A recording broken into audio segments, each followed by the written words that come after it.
En el corazón de Mississippi en 1849, donde el algodón crecía más alto que los sueños de los hombres libres y el río arrastraba más lágrimas que agua, ocurrió una historia que nunca quedó en los registros oficiales. La mansión Riverside, con sus columnas blancas y jardines perfumados, fue escenario de lo que los periódicos llamaron una tragedia inexplicable, un banquete de bodas que terminó convertido en un velorio colectivo. En una sola noche de enero, 17 miembros de las familias más poderosas del condado de Warren murieron entre convulsiones y rostros deformados que los médicos no pudieron explicar. La verdad estaba en las manos callosas de una mujer que había perdido todo, pero encontró algo más fuerte, la paciencia para servir justicia en el plato más fino. Esta es la historia de Celia, la cocinera que convirtió las especias en venganza y las recetas en sentencias de muerte. Celia había llegado niña a la plantación en 1829.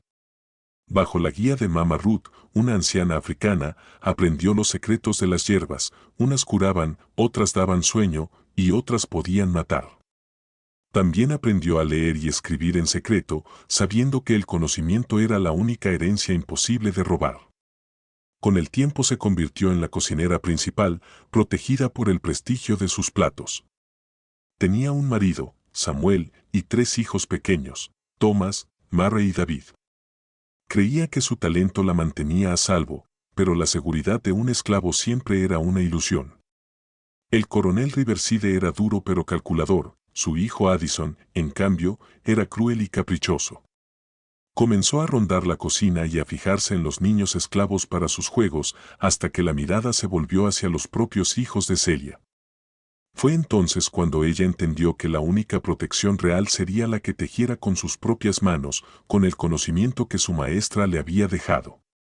El otoño de 1848 trajo cosechas abundantes y celebraciones fastuosas.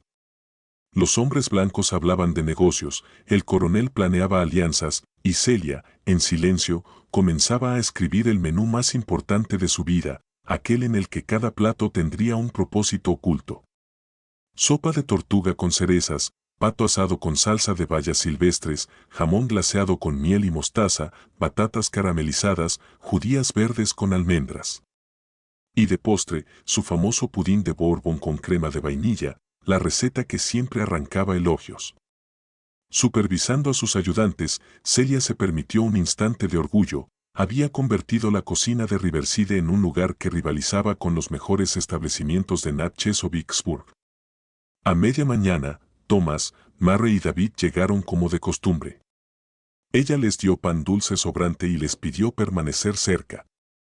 Los niños jugaron en el patio mientras Celia, entre ollas y aromas, soñaba con un futuro distinto para ellos. Quizá Thomas aprendiendo a leer, Mary usando su conocimiento de hierbas más allá de la supervivencia, David creciendo en un mundo donde ser negro no significara ser propiedad de alguien. Eran sueños peligrosos, pero eran todo lo que una madre podía ofrecer además de amor. El almuerzo fue un éxito, los invitados alabaron cada plato, el coronel estaba satisfecho, Rosaline envió felicitaciones. Sin embargo, al final de la tarde Celia notó que no había visto a los niños en horas. Poco después, Hannah llegó corriendo, humo negro salía del viejo granero abandonado, cerca de los cuartos de esclavos. Celia corrió desesperada, pero cuando llegó, la estructura ardía como papel. Dentro, se oían gritos que reconoció al instante. Intentó lanzarse al fuego, Samuel la detuvo entre lágrimas y fuerza. Los gritos se apagaron y, 2 horas después, encontraron los 3 pequeños cuerpos abrazados, con Thomas intentando proteger a sus hermanos. La puerta estaba cerrada desde afuera. Addison apareció después, alegando haber estado en los campos y sugiriendo que había sido un accidente. Carol Lilly, una joven ayudante, confesó días más tarde haberlo visto esa mañana con los niños, prometiéndoles un juego nuevo. Aquellas palabras fueron para Celia como una segunda muerte. Esa noche, en soledad, tomó una decisión, ya no sería solo Celia, la cocinera de Riverside. Desde entonces sería Celia Washington, un nombre elegido, un símbolo de lucha y libertad. De día, siguió cocinando como siempre, incluso con mayor perfección. De noche, caminaba hasta las cenizas del granero y susurraba promesas a la tierra quemada, no olvidaría, haría pagar a todos. Empezó a recolectar en secreto las plantas que Mama Ruth le había enseñado, aquellas que sanaban, pero también las que mataban. Samuel notó el cambio, su esposa ya no estaba solo de luto, sino transformada. Había dejado de hablar del futuro. Solo existía el presente, y en él, cada plato que salía de su cocina se estaba convirtiendo en parte de un plan mayor. Decía que era para mantener la calidad, pero Hannah notó que Celia guardaba ciertas hierbas en un armario cerrado con llave. Cuando le preguntaron, respondió que eran ingredientes especiales para ocasiones especiales.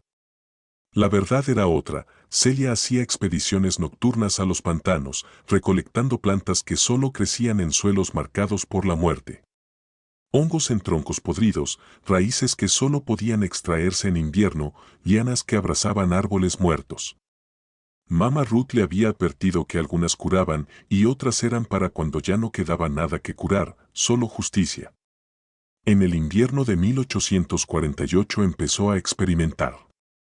Pequeñas dosis en la comida de Addison Riverside, apenas lo suficiente para provocarle dolores, insomnio, náuseas sin explicación.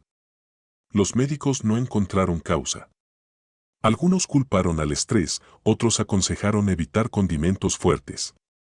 Celia casi sonrió, no eran las especias, sino los secretos que ella añadía. Mientras tanto, estudiaba cada detalle, los gustos del coronel por salsas oscuras, la preferencia de Rosalind por lo dulce y ligero, el apetito de Addison por carnes sangrantes y sabores intensos. Y lo más importante, en enero de 1849 se celebraría la boda de Port Riverside con Sylvester Thompson. Sería el evento social más importante de la región. Rosalind repetía que todo debía ser perfecto. Celia, en silencio, prometió lo mismo, sería perfecto, pero perfecto a su manera. Durante semanas elaboró un plan preciso. No bastaba con envenenar la comida, quería un castigo artístico, medido. 17 invitados, la familia Riverside, los Thompson y parientes cercanos. 17 nombres, 17 destinos. El coronel, que había permitido el crimen, recibiría el plato principal, literal y figuradamente. Addison, el asesino, sufriría lento. Rosalind moriría confundida. Los demás probarían el precio de su prosperidad. Incluso pensó en los niños Thompson, a ellos les prepararía papillas dulces y leche tibia con hierbas sedantes. Dormirían profundamente mientras los adultos pagaban por generaciones de abusos. Celia no buscaba sangre inocente, solo justicia.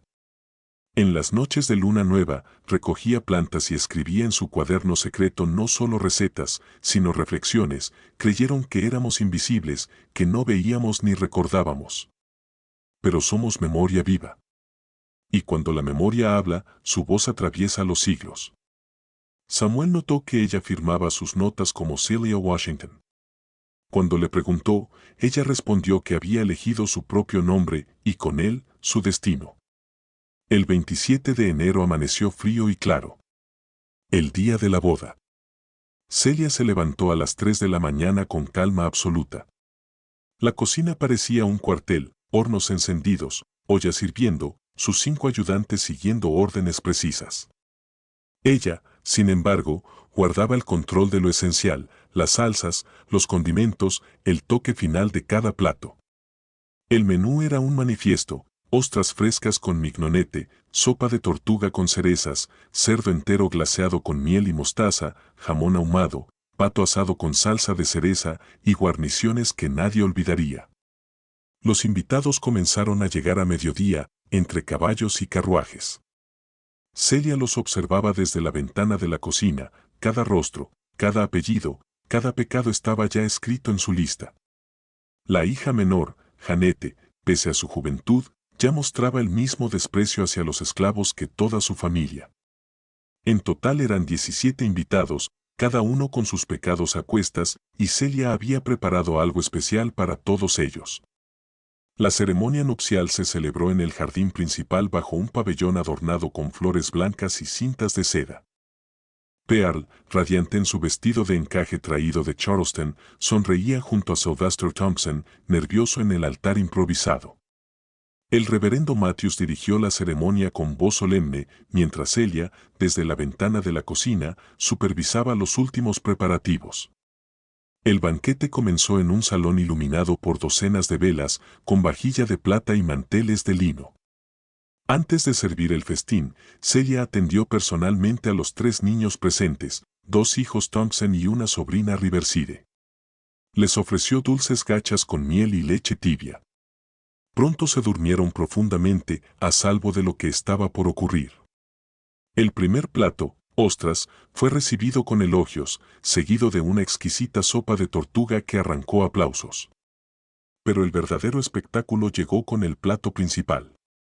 Cada invitado recibió un veneno distinto, calculado por Celia con paciencia y precisión, al coronel Wilfrid un tóxico que avanzaba lentamente hasta la parálisis, a Matilda, visiones aterradoras de las familias esclavas que había separado, a los hijos Thompson, un veneno que destruía su sistema nervioso, y a Addison Reversal, la combinación más cruel, que lo dejó consciente mientras su cuerpo se apagaba poco a poco.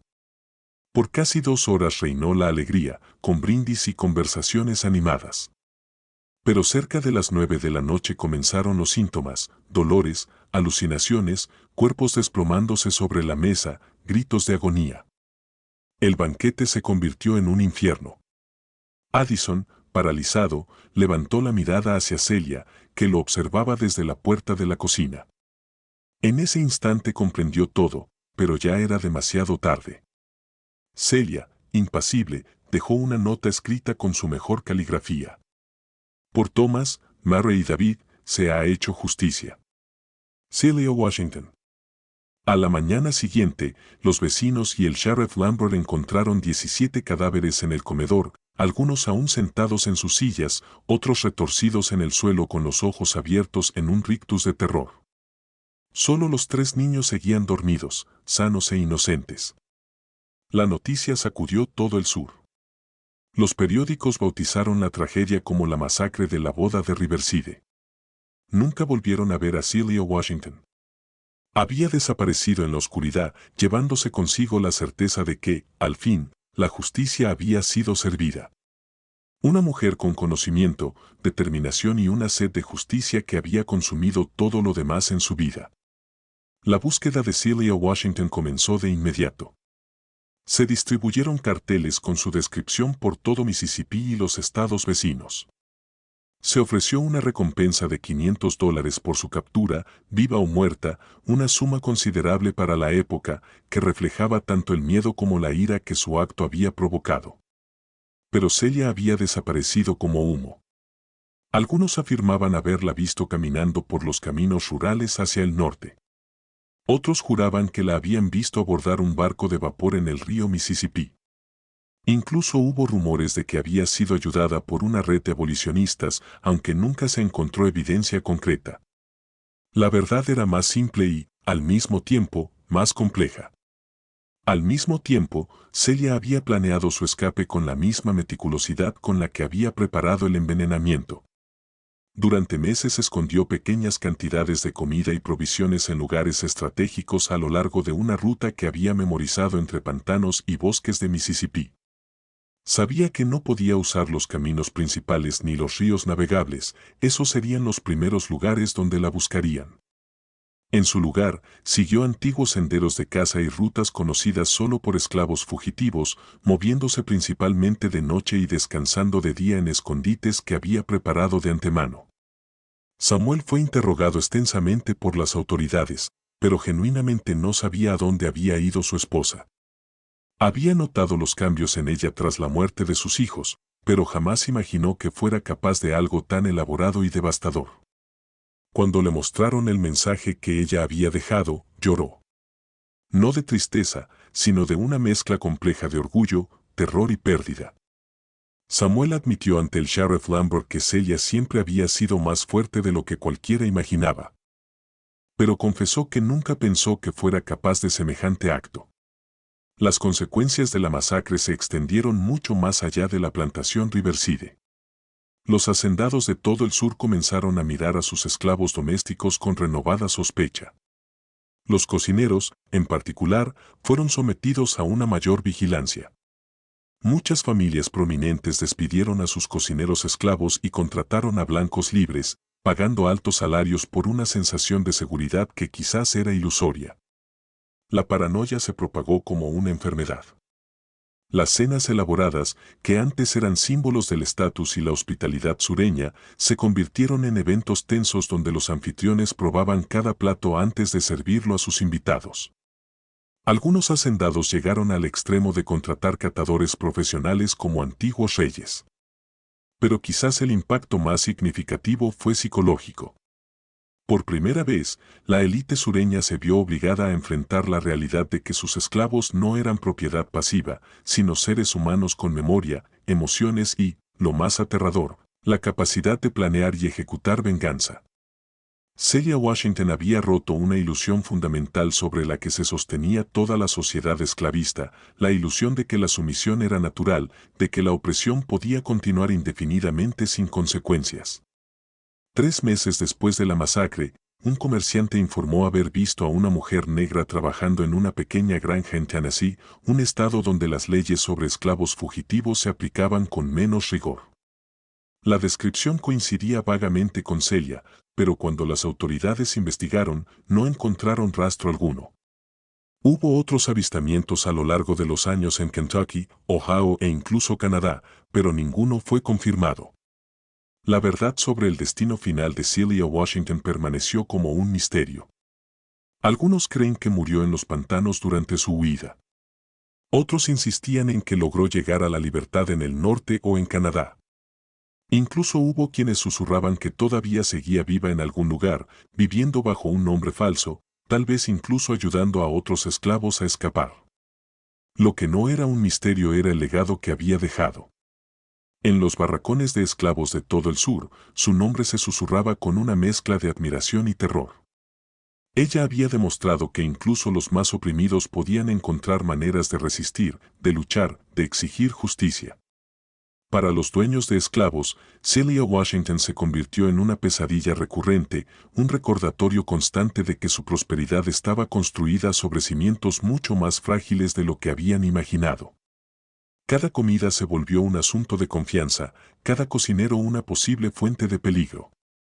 Y en algún lugar, quizás en una pequeña granja en Ohio, en una modesta casa en Detroit o caminando por las calles libres de Boston, seguía viviendo una mujer que había elegido su propio apellido.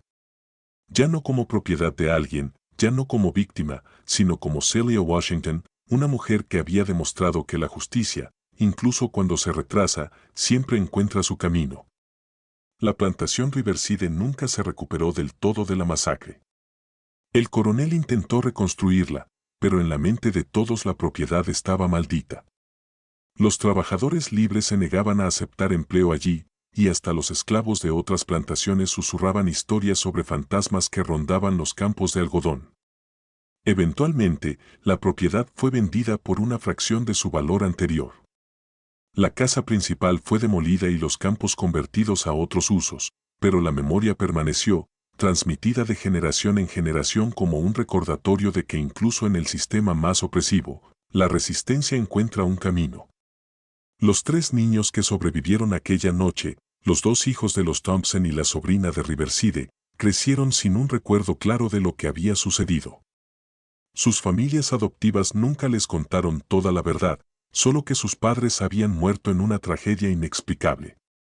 Pero a veces, en sus sueños, todavía escuchaban el eco de una voz suave tarareando nanas y despertaban con lágrimas en los ojos sin saber por qué. Samuel permaneció en la región algunos años más, trabajando como herrero libre después de la disolución de la plantación. Nunca volvió a casarse, pero frecuentemente se le veía visitando el pequeño cementerio donde estaban enterrados Thomas, Mary y David. Cuando murió en 1867, testigos afirmaron que sus últimas palabras fueron un mensaje para Celia, expresándole comprensión y perdón. El reverendo Matthews, quien había oficiado la fatídica boda, nunca volvió a realizar una ceremonia sin temblar. Desarrolló la costumbre de ayunar durante 3 días antes de cualquier evento religioso. convencido de que Dios estaba probando su fe a través del miedo, murió 2 años después.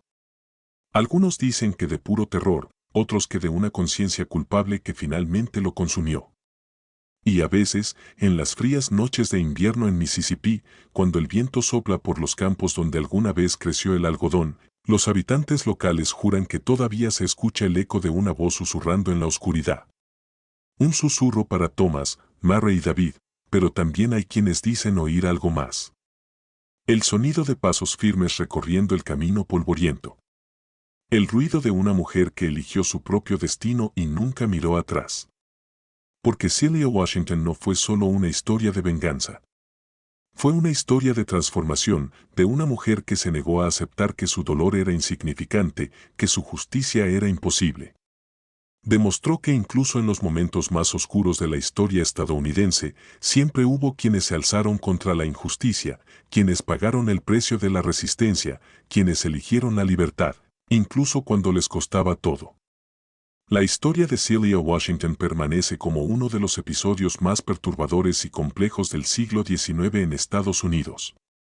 En una sola noche, transformó un banquete de bodas en un tribunal de justicia donde 17 personas pagaron con sus vidas los pecados de toda una sociedad. Su acto no fue solo venganza personal.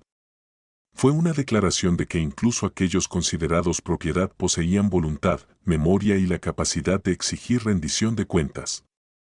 Demostró que el conocimiento, cuando se combina con la determinación y la oportunidad, podía ser más poderoso que cualquier cadena o látigo. Lo que hace aún más impactante la historia de Celia es su precisión quirúrgica. No mató indiscriminadamente, sino que eligió a cada víctima según sus crímenes específicos contra la humanidad. Cada muerte fue personalizada, cada sufrimiento calculado para reflejar el sufrimiento que esas personas habían causado a otros. Y en su compasión final, protegió a los niños inocentes, demostrando que su justicia estaba guiada por principios, no por sed de sangre. Hoy, más de 170 años después, la historia de Celia Washington continúa resonando en el tiempo como un sombrío recordatorio de que la injusticia, cuando se ignora por demasiado tiempo, finalmente encuentra su propia forma de corrección. Ella no fue solo una mujer que perdió a sus hijos, se convirtió en la encarnación de la memoria colectiva de todos aquellos que sufrieron en silencio. Lo más impresionante de su historia no es solo la magnitud de su venganza, sino la paciencia con la que la ejecutó. Durante meses transformó su dolor en conocimiento, su rabia en estrategia, su duelo en determinación. Cada especia que añadió a los platos aquella noche fatal llevaba el peso de generaciones de sufrimiento ignorado. Celia Washington nos obliga a enfrentar preguntas incómodas sobre la justicia, la venganza y el precio de la opresión sistemática. Nos recuerda que detrás de cada sistema de dominación existen seres humanos reales, con corazones que pueden romperse y mentes capaces de planear represalias. Su decisión de adoptar el apellido Washington no fue accidental. Fue una declaración de independencia personal, una reivindicación de su propia identidad en un mundo que solo la veía como propiedad. En ese simple acto de renombrarse, se transformó de víctima en agente de su propia historia. El destino final de Celia sigue siendo un misterio. Y quizás sea mejor así. Su verdadera victoria no fue escapar de la justicia humana, sino demostrar que la justicia tiene muchos rostros. Y a veces llega servida en un fino plato de porcelana, sazonada con hierbas que crecen en los oscuros pantanos de Mississippi. La plantación Riverside pudo haber sido destruida. Los cuerpos pudieron ser enterrados. Pero la memoria de Celia Washington sigue viva. Se convirtió en algo más que una persona. Se volvió un símbolo, una advertencia, una promesa de que incluso en los sistemas más crueles, la resistencia siempre encuentra un camino. Y quizás, en alguna noche fría, cuando el viento sople por los campos vacíos donde alguna vez creció el algodón, todavía puedas escuchar el eco de su voz susurrando en la oscuridad. La justicia puede servirse fría, pero siempre se sirve. Si esta historia tocó algo dentro de ti, es porque la memoria de Celia Washington aún camina entre nosotros, recordándonos que la verdadera libertad a veces exige un precio que pocos están dispuestos a pagar. Comparte esta historia con alguien que necesite saber que incluso en los momentos más oscuros de la historia, siempre hubo quienes se negaron a aceptar la injusticia en silencio. Si quieres más relatos como este, que revelan capítulos olvidados de la historia estadounidense, suscríbete ahora al canal. Deja un me gusta para apoyar este trabajo y cuéntanos en los comentarios, ¿crees que Celia Washington encontró la verdadera libertad al final? ¿Fue su justicia legítima o solo venganza? La historia no nos da respuestas fáciles, pero nos da a Celia Washington, una mujer que decidió que algunas injusticias son demasiado grandes para ser perdonadas, y que algunos recuerdos son demasiado poderosos para ser olvidados.